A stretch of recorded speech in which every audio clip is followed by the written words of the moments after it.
अस्सलामुअलैकुम dear student, आज हम मैट्रिसेस के इस टॉपिक को डिस्कस करेंगे कि आमतौर पे पेपर में इस तरह की छोटी छोटी टेक्निक्स आ जाती हैं तो हम लोग कंफ्यूज हो जाते हैं कि इनको किस तरह से सॉल्व करना है या ये इतने लेंथी क्वेश्चंस को हम कैसे सॉल्व करेंगे। अब देखिए, आपके पास एक मैट्रिक्स है ए और एक मैट्रिक्स है बी, जो इसे मैंने खुद से लेट कर लिया। सबसे पहले अगर आपको फाइंड करना है ए मल्टीप्लाई बाय बी, तो आप ये याद रखें कि आपके पास अगर ये कैलकुलेटर है जो आपके पास बोर्ड में अलाउ भी है, आप इसमें जब मेन्यू प्रेस करते हैं तो मेन्यू प्रेस करने के बाद 1 2 3 और देन 4 के ऊपर मैट्रिसेस का ऑप्शन है। मैट्रिसेस के ऑप्शन में एक 1 प्रेस करेंगे तो मैट्रिक्स ए के लिए ये कह रहा है रोज़ कितनी, तो आपके पास जो मैट्रिसेस की 3 रोज़ हैं एंड 3 कॉलम्स हैं, 3 रो एंड 3 कॉलम प्रेस कर देंगे तो ये वैल्यू मैट्रिक्स बना हुआ आ जाएगा। तो 2 इंटर 1 -1 3 2 4 7 6 और -3, ये मैट्रिक्स आपने इसमें सेव कर लिया। उसके बाद आप शिफ्ट प्रेस करेंगे, दोबारा 4 प्रेस करेंगे तो मैट्रिक्स बी के लिए आप 2 प्रेस करेंगे। इसकी 3 रोज़ है और 1 कॉलम है, तो 3 2 और 1 ये मैट्रिक्स भी आपने इसमें डाल दिया। जब दोनों मैट्रिक्स यहाँ पर ए और बी सेव हो गए तो आप ऑप्शन में जाएंगे और अब आपका पहली वैल्यू आपको फाइंड करनी है A multiply by B. A matrix आपके पास क्या है 3 के ऊपर, 3 मल्टीप्लाई ऑप्शन 4, तो A matrix multiply by B matrix, तो इसका आंसर आ गया 7 17 और 30। यानी जब आप ए मल्टीप्लाई बाय बी फाइंड करेंगे तो आपको ज़्यादा परेशान होने की ज़रूरत नहीं है कि ए मल्टीप्लाई बाय बी आ जाएगा 7 17 और 30। वैसे तो हमें पता है कि B multiply by A possible नहीं होगा क्योंकि इनके ऑर्डर का इशू है, फिर भी हम चेक कर सकते हैं। मैं ऑप्शन प्रेस करेंगे क्योंकि इसमें ए और बी पहले से सेव है, पहले 4 प्रेस कर लें, फिर मल्टीप्लाई, फिर ऑप्शन 3 प्रेस कर लें। बी को ए से मल्टीप्लाई करना है अब, तो ये क्या है डायमेंशन एरर, इसका मतलब है नॉट पॉसिबल। जब आपके पास ये मैट्रिक्स आ रहा है तो आप कह सकते हैं ये नॉट पॉसिबल। फिर आ रहा है A transpose multiply B transpose, तो ट्रांसपोज का ऑप्शन भी कैलकुलेटर के अंदर है, ये भी हम देख लेते हैं कहाँ पे। तो ए ट्रांसपोज के लिए पहले आपको ट्रांसपोज प्रेस करना पड़ेगा। ट्रांसपोजिशन लिखा हुआ है 3 के ऊपर, तो 3 लिखें। फिर वो आपसे पूछेगा कौन से मैट्रिक्स की ट्रांसपोजिशन करनी है, तो आप ऑप्शन 3 प्रेस कर दें। इसके अंदर matrix A transpose multiply by option, scroll down करेंगे 3 मैट्रिक्स 4, तो उसके बाद इक्वल प्रेस किया, ये भी पॉसिबल नहीं है।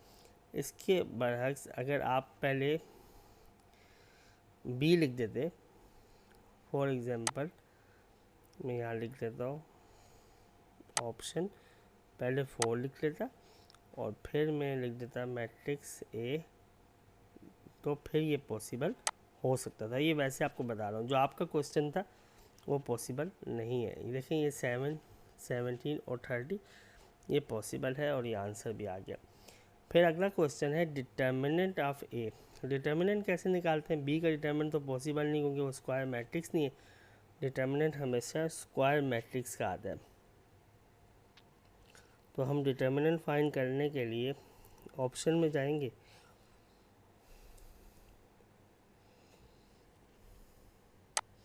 ऑप्शन में नीचे की तरफ जाएंगे तो यहाँ पे आ गया सेकंड पे डिटर्मिनेंट। डिटर्मिनेंट किसका निकालना है आपको? ए का, तो ऑप्शन 3 प्रेस कर देंगे और इक्वल करेंगे तो -27 ए का डिटर्मिनेंट है। अब एक चीज़ आती है एडिटिव इन्वर्स। एडिटिव इन्वर्स का मतलब होता है, आप इसको याद रखें कि -a इसका मतलब है additive inverse of A, -b का मतलब है एडिटिव इन्वर्स ऑफ b। तो इसका मतलब सिंपल ये है कि आप सारी वैल्यू को b की मल्टीप्लाई कर दो माइनस से। फिर भी इसको भी हम चेक कर लेते हैं कैसे निकालेंगे। यहाँ पर ऑप्शन में जाएंगे तो b के लिए आपके पास 4 है, उससे पहले आप माइनस का बटन प्रेस कर दें तो ये एडिटिव इन्वर्स बता देगा, -3, -2 और -1। फिर एडजॉइंट ऑफ ए, कैलकुलेटर में डायरेक्ट इसका कोई बटन नहीं है, लेकिन हम जानते हैं कि ए इनवर्स इक्वल होता है 1 determinant of A into adjoint of A. तो एडजॉइंट ऑफ ए निकालने के लिए डिटर्मिनेंट ऑफ ए को ए इनवर्स से आप मल्टीप्लाई कर दें। डिटर्मिनेंट ऑफ ए को अगर ए इनवर्स से आप मल्टीप्लाई करेंगे तो एडजॉइंट ऑफ ए आ जाएगा।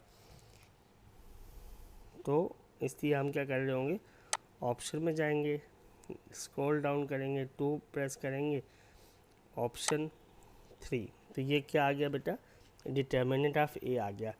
इसको मैं मल्टीप्लाई कर रहा हूँ इनवर्स से। इनवर्स कैसे करेंगे, ऑप्शन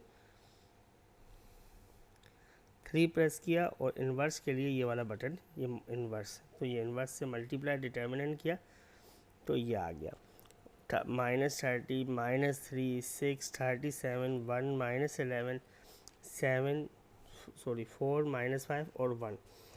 और डायरेक्ट अगर आपको ए इनवर्स निकालना हो तो आप क्या करेंगे, सिंपल 3 प्रेस करेंगे, मैट्रिक्स ए इनवर्स के लिए ये। अब आपको ये पॉइंट में वैल्यू नज़र आ रही है, तो आप अगर चाहते हैं पॉइंट में वैल्यू आपको फ्रैक्शन में लिखना चाह रहे हैं तो पहली वैल्यू आ रही है 1.111, असल में ये फ्रैक्शन लिखी हुई है 10/9, तो आप लिखेंगे 10/9। अगले बटन नेक्स्ट प्रेस करेंगे तो 1/9, -2/9, -37/27। तो इस तरह से आपके पास ये सॉल्व कर सकते हैं। तो आप कोई भी मैट्रिसेस का क्वेश्चन होगा तो आप उसको इस तरह से सॉल्व करेंगे। मेरी एक और वीडियो जिसके अंदर मैंने ऑप्शन में 3 नंबर पे जो आपके पास ये बेस n है, जिसमें बाइनरी सिस्टम है, ऑक्टेल रूल है, डेसिमल है, इनकी कन्वर्जन कैलकुलेटर से सिखाई थी। वो मेरी वीडियो है, उसका मैं लिंक नीचे डाल देता हूँ, तो आप उसको भी देख सकते हैं। आज के इस वीडियो में इतना ही, इंशाल्लाह नेक्स्ट वीडियो में फर्दर हम टॉपिक से डिस्कस करेंगे। अल्लाह हाफिज़।